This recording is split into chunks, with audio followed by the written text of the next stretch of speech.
नमस्कार. अध्याय 11. विचारसूत्र 5. सर्व काही भरपूर आहे. विश्वात सर्व काही भरपूर आहे हा निसर्गाचा अलिखित महत्त्वपूर्ण नियम प्रथम समजून घेणं अत्यावश्यक आहे. प्रेम, शांती, आनंद आणि समृद्धी ईश्वरानं सर्वांसाठीच भरपूर बनवली आहे. प्रत्येकाच्या जीवनात वेळ, आनंद, पैसे, नातेसंबंध यांचा परिपूर्ण प्रवाह आहे. यालाच दिव्य योजना असंही म्हणता येईल. खरं तर ही ब्रह्मांडाची दिव्य रचना आहे, पण याला आपण दिव्य योजना अथवा ब्रह्मांडाचा दिव्य आदेश असंही म्हणू शकतो. हा निसर्गाच्या विपुलतेचा नियम आहे. या नियमासोबत ही गोष्ट निगडीत आहे की जोवर आपण आपल्या विचारांद्वारे अडथळा आणत नाही तोवर उच्चतमकडे सहजतेनं मार्गक्रमण करू शकतो. आता कल्पना करूया, विश्वातील प्रत्येक माणूस ब्रह्मांडाबरोबर एका पाईपद्वारे जोडला गेलाय. त्याला हव्या असलेल्या सर्व गोष्टी या पाईपने प्राप्त होतात, म्हणजे जसं की स्वास्थ्य, पैसा, आनंद, नातेसंबंध, प्रेम इत्यादी. पण त्याच्या मनात नकारात्मक विचार येताच त्या पाईपलाईनमध्ये दगडाचा कण अडकतो.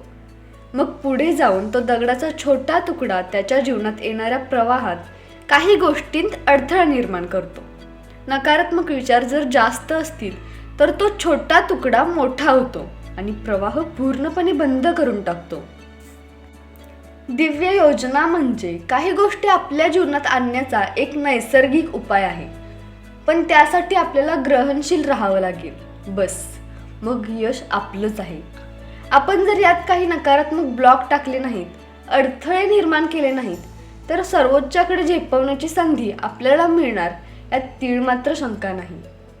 आता वरील विधान ऐकून आपल्या मनात असाही प्रश्न निर्माण होऊ शकतो, हे जर वास्तव आहे तर पृथ्वीवर इतकी गरिबी का? प्रत्येकाजवळ मुबलक असं सर्व का नाही? याचं रहस्य आहे आपले विचार. एखादा मुलगा गरीब कुटुंबात जन्मला आणि त्याच्या मनात जर नकारात्मक ब्लॉक नसतील तर पुढेही त्याला समृद्ध जीवन जगता येईल. त्याचे विचार अधिक सकारात्मक असतील तर त्याच्या आयुष्यात तो उच्चतम गोष्टीच आकर्षित करेल. यासाठीच तर गरिबीतून श्रीमंतीकडे यासारख्या कथा निर्माण झाल्या आहेत. बहुतांश गरीब लोकांचं लक्ष त्यांच्या गरिबीवरच केंद्रित असतं. ते नेहमी मीच गरीब का, माझ्याच बरोबर असं का, मी या दारिद्र्यातून कधी मुक्त होणार असेच विचार करतात. त्यामुळे गरीब आणखीनच गरीब होतात. पण याला काही सन्माननीय अपवादही असू शकतात. आता हे एका उदाहरणाने समजून घ्या.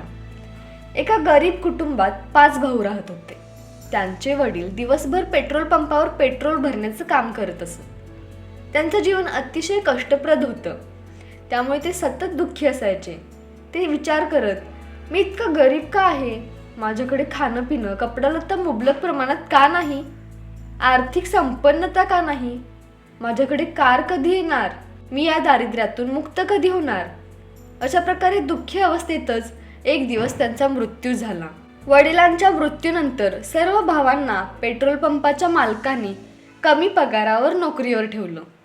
कसंही करून 2 वेळचं जेवण त्यांना मिळावं ही त्यामागची भावना.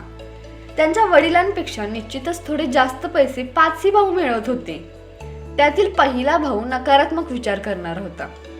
त्याचं सर्व लक्ष त्याच्याकडून कमी पैशात कसं काम करून घेतलं जातं आणि आपलं सगळं जीवन असंच गरिबीत खितपत जाणार का यावर सदैव खेळलेलं असायचं. मग त्याच्याबाबत घडलंही तसंच. तो आयुष्यभर गरीबच राहिला. आता दुसरा भाऊ मात्र त्याच्यासारखा नव्हता. त्याचे विचार, एक दिवस मी नक्कीच कार विकत घेईन असे होते. पण पैशासाठी मी असा किती दिवस हातपाय मारत बसू असेही विचार तो अधूनमधून करायचा. परिणामी त्याच्याही आयुष्यात तसंच घडलं. कित्येक वर्षानंतर खूप हातपाय मारल्यानंतर तो एक कार विकत घेऊ शकला.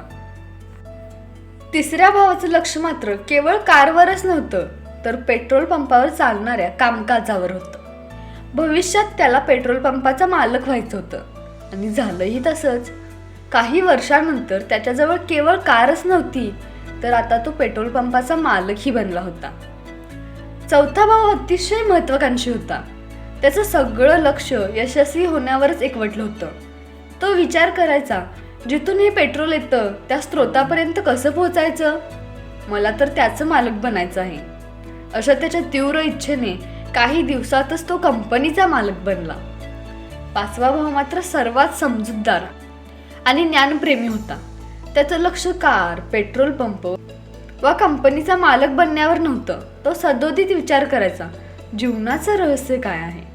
जगात गरीब श्रीमंत लोक आहेत, याचा अर्थ नक्कीच काहीतरी एखादी गोष्ट असावी जी मला माहीत नाही. जीवन मला काय शिकवू इच्छितंय. माझे आई वडील आयुष्यभर काय शिकले नाहीत. असं कोणतं कारण असावं ज्याच्यामुळे लोकांकडे कार असूनही ते दुःखी आहेत. काही लोक गरीब असूनही नेहमी खुश राहत असतील, तर मग मलाही खुश नको का राहायला. अशा प्रकारे पेट्रोल पंपावर काम करत असताना त्याला कित्येक ज्ञानप्रेमी लोक भेटले. त्यांच्याशी त्याची ओळख झाली आणि सरते शेवटी त्याच्या जीवनात गुरूंचं आगमन झालं. त्यांनी या पाचव्या भावाला शिष्य बनवलं, शिवाय सत्याची दीक्षाही दिली. त्यानंतर त्यानं अतिशय समृद्ध जीवन व्यतीत केलं. अनेक जीवन रहस्य जाणून घेतली, भरपूर पैसा मिळवला आणि इतरांचं भलं व्हावं यासाठी तो मुक्त हस्ते खर्च केला. आता ही कहाणी दिव्य योजनेविषयी समज प्रदान करते. नियतीद्वारे सर्व भावांना एकसारखी संधी दिली गेली. सर्वांकडेच वेळ, पैसा, ज्ञान आणि आनंदाचा प्रवाह वाहत होता. त्यामुळे प्रत्येकाला आपापल्या विचारांनुसार त्या त्या गोष्टी प्राप्त होत गेल्या. पण त्यांच्या तीव्र इच्छेनुसार आणि ध्यानाच्या आधारावर लवकर किंवा उशिरा मिळाल्या, इतकंच. आपण एकही नकारात्मक विचार बाळगायचा नाही, एवढंच आपल्यासाठी पुरेसं आहे. मग आपण स्वतः शारीरिक शक्ती, मानसिक विकास, आर्थिक संपन्नता, सामाजिक सामंजस्य आणि आध्यात्मिक उन्नतीच्या दिशेने प्रेरित व्हाल. यालाच दिव्य योजना असं संबोधलं आहे. पण माणूस नकारात्मक विचार केल्याशिवाय क्षणभरही राहू शकत नाही. त्याच वेळी नेमकं त्याने सकारात्मक विचार नकारात्मक विचारांपेक्षा अधिक असायला हवेत याचं भान ठेवायला हवं. यासाठी एक विधी आपल्याला निश्चितपणे सहाय्यक ठरू शकेल. जी गोष्ट आपल्याला हवी आहे ती कशी आकर्षित करायची हे आता आपण जाणले. आता यापुढे त्या गोष्टीप्रती आपल्याला जोश आणि होशपूर्वक विचार करायचा आहे. असं केल्यानंतर आपण ती ओळ पुढील प्रमाणे उच्चारायची, म्हणजे माझ्या दिव्य योजनेनुसार हे मला उत्तम स्थितीत प्राप्त व्हावं किंवा यासारखं वा याहून उत्कृष्ट निर्माण व्हावं. शिवाय हे प्राप्त होण्यासाठी मी काय करू शकतो याचे मला संकेत मिळावेत. आता हे शब्द उच्चारल्याने आपण आपल्या जीवनात दिव्य योजनेनुसार उच्चतम गोष्टी ग्रहण करण्यासाठी सिद्ध व्हाल. आपली इच्छा असते अमुक एक गोष्ट अशीच व्हावी, परंतु तिला जर आपण मुक्त खुलं सोडलं तर ती एखाद्या विशिष्ट रूपात किंवा त्याहीपेक्षा सर्वोत्तम स्वरूपात प्राप्त होते. ती गोष्ट आपल्या जीवनात योग्य परिस्थितीनुसार यावी अशी मागणी करूया. ज्यावेळी आपण नियतीकडून संकेत मागतो त्यावेळी ती आपल्याला योग्य दिशेनं मार्गदर्शन करते. त्यानंतरच पुढचं पाऊल कोणतं उचलायचं हे तुम्हालाच समजेल. धन्यवाद.